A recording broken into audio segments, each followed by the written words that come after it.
श्री राधा कृष्णाभ्याम नमः। श्रीमद्भागवत महापुराण प्रथम खंड तृतीय स्कंद। ओम तत्सत्। श्री गणेशाय नमः। श्रीमद्भागवत महापुराण तृतीय स्कंदः अथ प्रथमो अध्यायः। उद्धव और विदुर की भेंट। श्री सुखदेव जी ने कहा, परीक्षित, जो बात तुमने पूछी है वही पूर्व काल में अपने सुख समृद्धि से पूर्ण घर को छोड़कर वन में गए हुए विदुर जी ने भगवान मैत्रेय जी से पूछी थी। जब सर्वेश्वर भगवान श्री कृष्ण पांडवों के दूत बनकर गए थे तब वे दुर्योधन के महलों को छोड़कर उसी विदुर जी के घर में उसे अपना ही समझकर बिना बुलाए चले गए थे। राजा परीक्षित ने पूछा, प्रभु यह तो बतलाइए कि भगवान मैत्रेय के साथ विदुर जी का समागम कहाँ और किस समय हुआ था। पवित्रात्मा विदुर ने महात्मा मैत्रेय जी से कोई साधारण प्रश्न नहीं किया होगा, क्योंकि उसे तो मैत्रेय जी जैसे साधु शिरोमणि ने अभिनंदन पूर्वक उत्तर देकर महिमान्वित किया था। सुत जी कहते हैं, सर्वज्ञ सुखदेव जी ने राजा परीक्षित के इस प्रकार पूछने पर अति प्रसन्न होकर कहा, सुनो। श्री सुखदेव जी कहने लगे, परीक्षित, यह उन दिनों की बात है जब अंधे राजा धृतराष्ट्र ने अन्यायपूर्वक अपने दुष्ट पुत्रों का पालन पोषण करते हुए अपने छोटे भाई पांडु के अनाथ बालकों को लाचा भवन में भेजकर आग लगवा दी। जब उनकी पुत्र वधु और महाराज युधिष्ठिर की पटरानी द्रौपदी के केस दुशासन ने भरी सभा में खींचे, उस समय द्रौपदी की आंखों से आंसुओं की धारा बह चली और उस प्रवाह से उसके वक्षः स्थल पर लगा हुआ केसर भी बह चला। किंतु धृतराष्ट्र ने अपने पुत्र को उस कुकर्म से नहीं रोका। दुर्योधन ने सत्यपरायण और भोले भाले युधिष्ठिर का राज्य जुए में अन्याय से जीत लिया और उन्हें वन में निकाल दिया। किंतु वन से लौटने पर प्रतिज्ञा अनुसार जब उन्होंने अपना न्यायोचित पैतृक भाग मांगा तब भी मोहवश उन्होंने उन अजात शत्रु युधिष्ठिर को उनका हिस्सा नहीं दिया। महाराज युधिष्ठिर के भेजने पर जब जगत गुरु भगवान श्री कृष्ण ने कौरवों की सभा में हित भरे सुमधुर वचन कहे जो भीष्मादि सज्जनों को अमृत से लगे, पर कुरुराज ने उनके कथन को कुछ भी आदर नहीं दिया।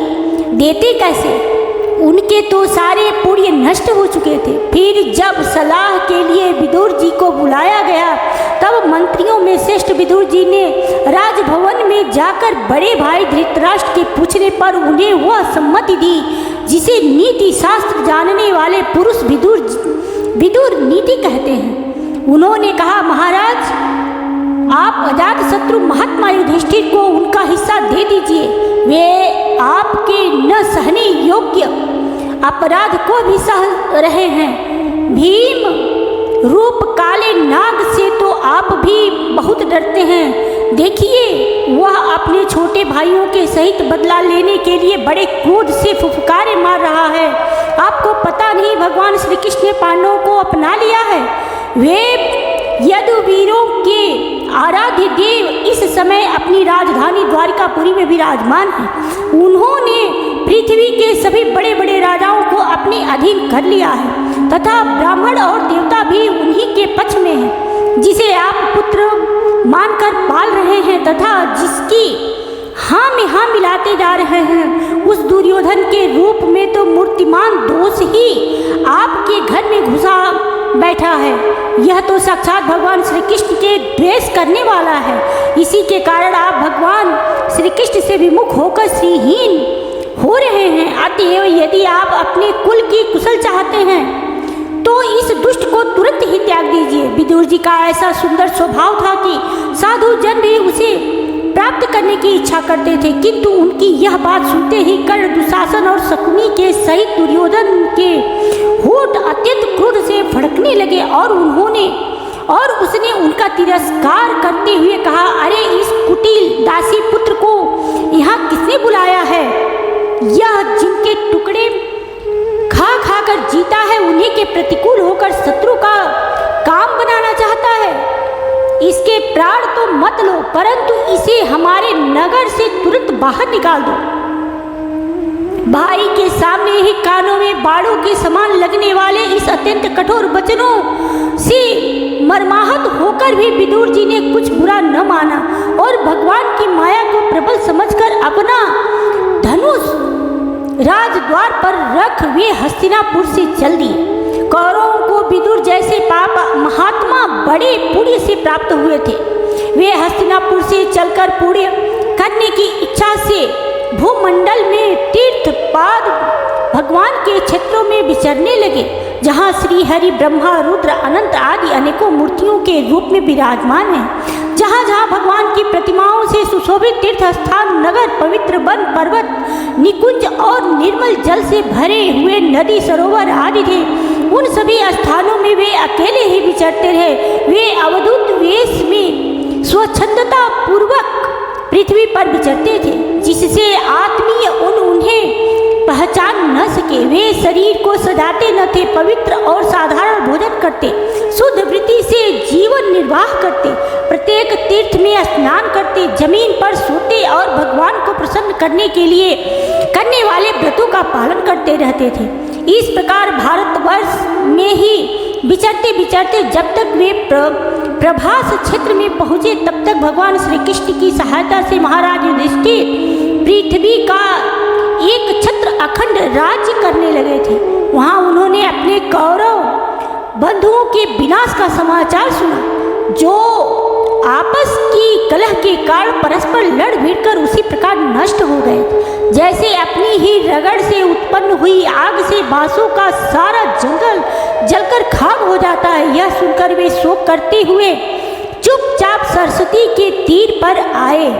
वहाँ उन्होंने त्रित, उष्णा, मनु, पृथु, अग्नि, असित, वायु, सुदास, गौ, गुह और श्राद्धदेव के नामों से प्रसिद्ध 11 तीर्थों का सेवन किया।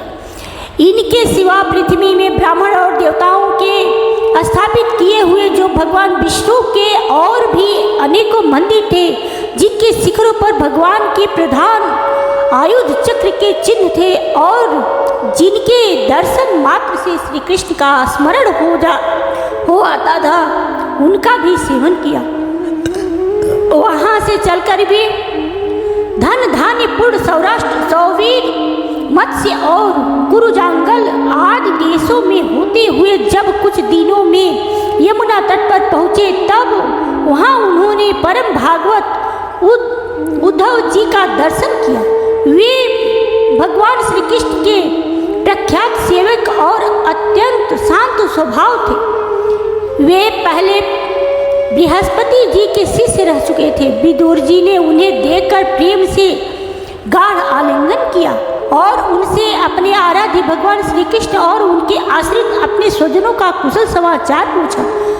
विदुर जी कहने लगे, उद्धव जी, पुराण पुरुष बलराम जी और श्री कृष्ण ने अपने ही नाभि कमल से उत्पन्न हुए ब्रह्मा जी की प्रार्थना से इस जगत में अवतार लिया है।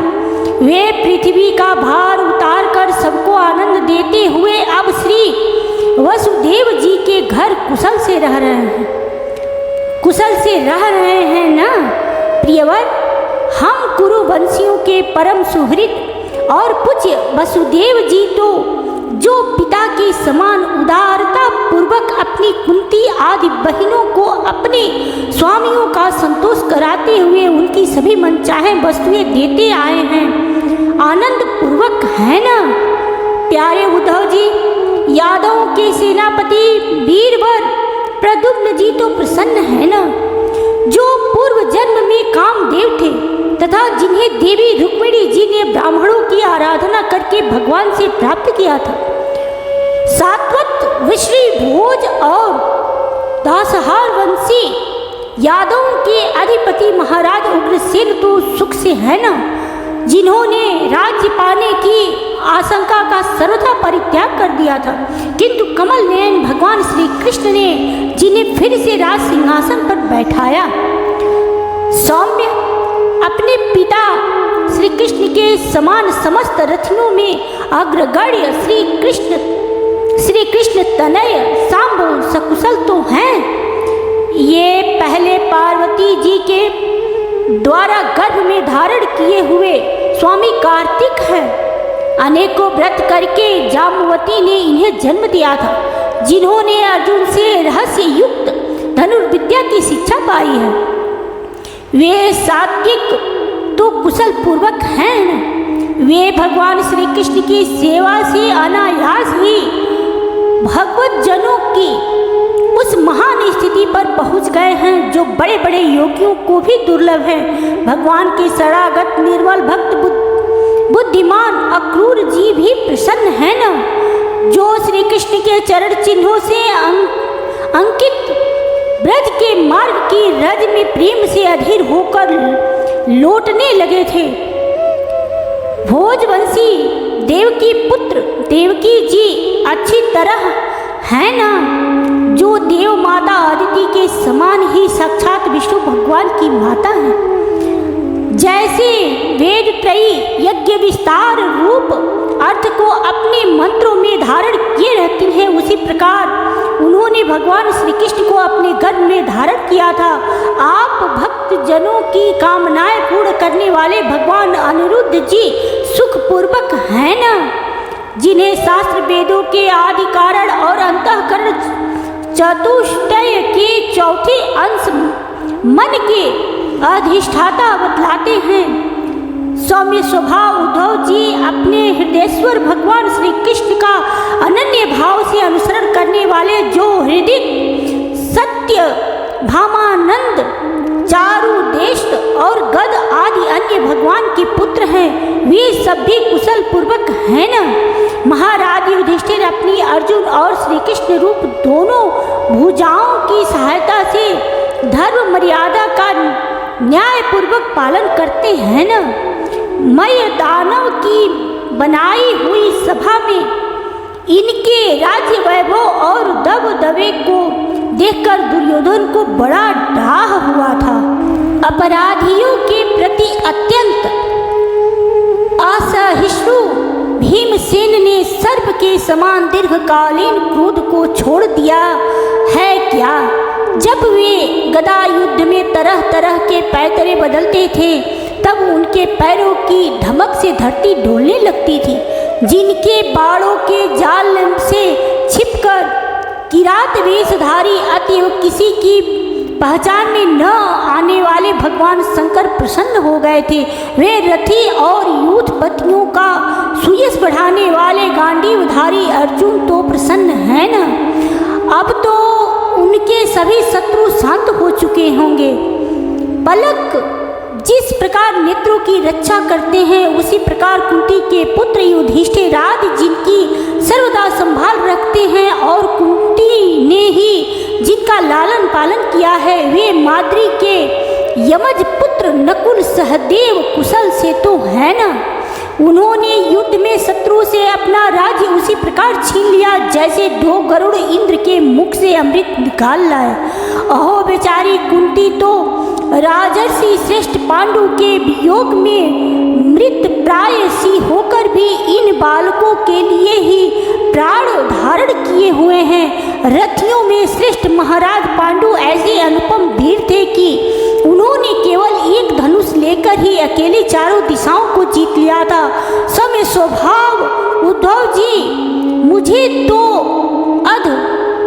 अधः पतन की ओर जाने वाले उन धृतराष्ट्र के लिए बार बार शोक होता है, जिन्होंने पांडवों के रूप में अपने परलोकवासी भाई पांडु से भी द्रोह किया तथा अपने पुत्रों की ही हाँ में हाँ मिलाकर अपने हित चिंतक मुझको भी नगर से निकलवा दिया। किंतु भाई, मुझे इसका कुछ भी खेद अथवा आश्चर्य नहीं है। जगत विधाता भगवान श्री कृष्ण ही मनुष्यों की सी लीलाएं करके लोगों की मनोवृत्तियों को भ्रमित कर देते हैं। मैं तो उन्हीं की कृपा से उनकी महिमा को देखता हुआ दूसरों की दृष्टि से दूर रहकर सानंद विचर रहा हूँ। यद्यपि कौरवों ने उनके बहुत से अपराध किए, फिर भी भगवान ने उनकी इसलिए उपेक्षा कर दी कि वे उनके साथ उन दुष्ट राजाओं को भी मारकर अपने शरणागतों का दुख दूर करना चाहते थे, जो धन विद्या और जाति के मद से अंधे होकर कुमारगामी हो रहे थे और बार बार अपनी सेनाओं से पृथ्वी को कपा रहे थे। उद्धव जी, भगवान श्री कृष्ण जन्म और कर्म से रहित हैं, फिर भी दुष्टों का नाश करने के लिए और लोगों को अपनी ओर आकर्षित करने के लिए उनके दिव्य जन्म कर्म हुआ करते हैं।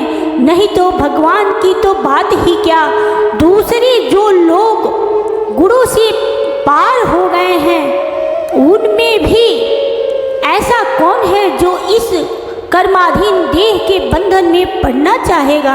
अतः मित्र, जिन्होंने अजन्मा होकर भी अपनी शरण में आए हुए समस्त लोकपाल और आज्ञाकारी भक्तों का प्रिय करने के लिए यदि कुल में जन्म लिया है, उन पवित्र कीर्ति श्री हरि की बातें सुनाओ।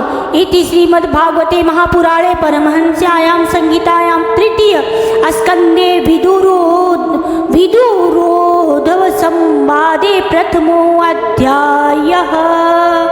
अब मैं अपनी वाणी को यहीं विश्राम देती हूँ। राधे राधे।